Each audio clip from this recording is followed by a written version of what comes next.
Zac books channel पर आप सबको खुशामदीद। अगर आपको इस तरह की गहरी और मालूमाती गुफ्तगू पसंद है तो हमारे चैनल को सब्सक्राइब करना बिल्कुल ना भूलें। आज हम पाकिस्तान की पार्लियामेंट के ऐवान बाला यानी सेनेट के इंतखाब का दिलचस्प और थोड़ा सा पेचीदा निज़ाम समझने की कोशिश करेंगे। ये एक ऐसा तरीका है जो आम इंतखाबात से बिल्कुल अलग है और इसका मकसद हर एक की नुमाइंदगी को यकीनी बनाना है। तो देखिए, सबसे पहले ये जानना ज़रूरी है कि पाकिस्तान की पार्लियामेंट के दो ऐवान हैं। एक है ऐवान ज़ेरी, जिसे हम कौमी असम्बली कहते हैं। यहाँ नुमाइंदे बराह रास्त आवाम के वोटों से मुंतखब होते हैं और सीटें आबादी की बुनियाद पर होती हैं। लेकिन दूसरी तरफ है ऐवान बाला यानी सेनेट। इसका इंतखाब बिलवास्ता होता है और इसकी सबसे ख़ास बात यह है कि यहाँ हर सूबे को बिल्कुल बराबर की नुमाइंदगी मिलती है। अच्छा, तो सवाल ये पैदा होता है कि आखिर सेनेट के लिए इतने पेचीदा निज़ाम की ज़रूरत ही क्यों पड़ी? इसकी वजह कौमी असम्बली के इंतखाबी तरीके में छुपी एक बुनियादी खामी है। आइए ज़रा इस मसले पर नज़र डालते हैं। कौमी असम्बली के इलेक्शन फर्स्ट पास्ट दी पोस्ट सिस्टम पर होते हैं। अब ये क्या है? बड़ा सीधा सा हिसाब है। जिस उम्मीदवार को अपने हलके में सबसे ज्यादा वोट मिल गए, बस वही जीत गया, भले ही उसे डाले गए कुल वोटों की अक्सरियत ना मिली हो। अब इस मिसाल को देखिए, यहाँ से असल बात समझ आएगी।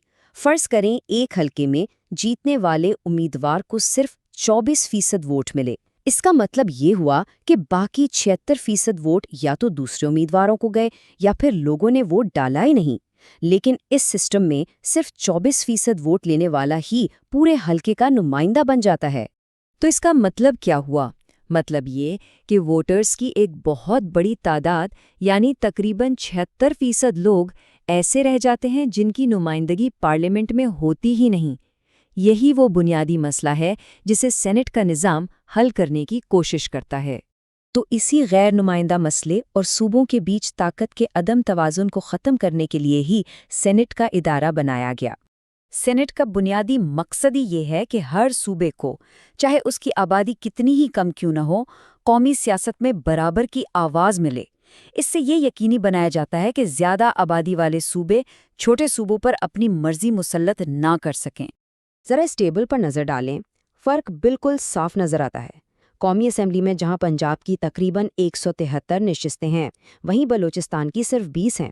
लेकिन सेनेट में देखें, हर सूबे को बराबर यानी 23 नशिस्तें मिलती हैं। ये सिस्टम छोटे सूबों को एक तरह का तहफ़्फ़ुज़ देता है। तो सवाल ये है कि ये बराबरी और नुमाइंदगी आखिर यकीनी बनाई कैसे जाती है?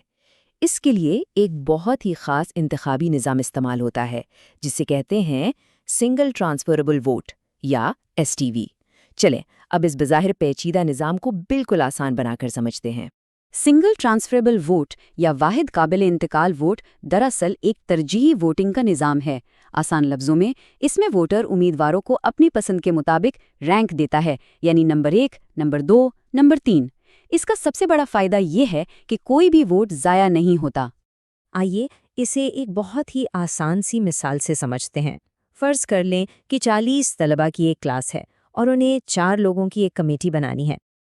अब कमेटी में मुंतखब होने के लिए हर उम्मीदवार को एक ख़ास कोटा पूरा करना होगा। हमारी इस मिसाल में वो गोल्डन फिगर या जादुई हिंदिसा 10 है, यानी किसी भी उम्मीदवार को जीतने के लिए कम से कम 10 वोट चाहिए। ठीक है, तो वोटिंग हुई और पहले राउंड के नताइज आ गए। उम्मीदवार ए को तो 20 वोट मिले, जो जीतने के लिए दरकार 10 वोटों से भी 10 ज्यादा हैं। बाकी कोई भी उम्मीदवार अपना कोटा पूरा नहीं कर सका। यहीं पर तो STV सिस्टम का असल जादू शुरू होता है। उम्मीदवार ए के जो इजाफी 10 वोट हैं वो ज़ाया नहीं होंगे, बल्कि जिन लोगों ने ए को वोट दिया था उनकी दूसरी तरजीह देखी जाएगी और ये 10 वोट दूसरे उम्मीदवारों में बांट दिए जाएंगे। और जैसे ही ये वोट ट्रांसफर हुए, पूरी गेम ही बदल गई। ए के इजाफी वोट मिलने से सी के भी 10 वोट पूरे हो गए और वो भी मुंतखब हो गया, जबकि बी के वोट बढ़कर 12 हो गए। लेकिन इंतजार कीजिए, अभी कहानी खत्म नहीं हुई। अब बी के पास 12 वोट हैं, यानी कोटे से 2 ज्यादा। तो अब बी के ये 2 इजाफी वोट भी ज़ाया नहीं होंगे, बल्कि इन वोटर्स की अगली तरजीह की बुनियाद पर आगे मुंतकिल हो जाएंगे। फर्ज करें कि ये दोनों वोट डी को मिल जाते हैं। تو تمام ووٹوں کی منتقلی کے بعد یہ ہیں حتمی نتائج۔ اے، بی اور سی تو اپنا کوٹا پورا کر کے منتخب ہو گئے۔ چوتھی سیٹ کے لیے ڈی کے پاس 8 ووٹ ہیں، جبکہ ای کے پاس صرف 2، تو ظاہر ہے ڈی چوتھی نشست پر کامیاب ہو گیا۔ اس طرح کوئی بھی ووٹ ضائع نہیں ہوا اور زیادہ سے زیادہ لوگوں کی پسند کی نمائندگی ہو گئی۔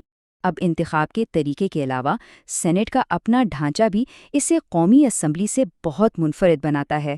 آئیے اس کی چند اہم خصوصیات پر بات کرتے ہیں۔ دیکھیے، ایک طرف قومی اسمبلی ہے جس کی مدت 5 سال ہوتی ہے اور اسے تحلیل بھی کیا جا سکتا ہے۔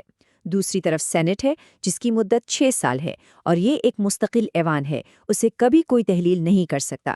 سینٹ کے آدھے ارکان ہر 3 سال بعد ریٹائر ہو جاتے ہیں اور ان کی جگہ نئے منتخب ہو کر آ جاتے ہیں۔ سینٹ کا یہ مستقل ایوان ہونا ملک میں سیاسی استحکام کی ایک بڑی علامت ہے۔ مطلب حکومتیں بدلتی رہیں یا اسمبلیاں تحلیل ہو جائیں، سینٹ ہمیشہ موجود رہتا ہے، جو ریاستی معاملات میں ایک تسلسل کو یقینی بناتا ہے۔ وقت کے ساتھ ساتھ سینٹ کی ساخت اور اس میں نشستوں کی تعداد بھی بدلتی رہی ہے۔ جب 1973 میں سینٹ قائم ہوا تو سوچئے اس میں صرف 45 نشستیں تھیں۔ پھر وقت کے ساتھ یہ تعداد بڑھتی گئی اور 2015 میں یہ 104 تک پہنچ گئی۔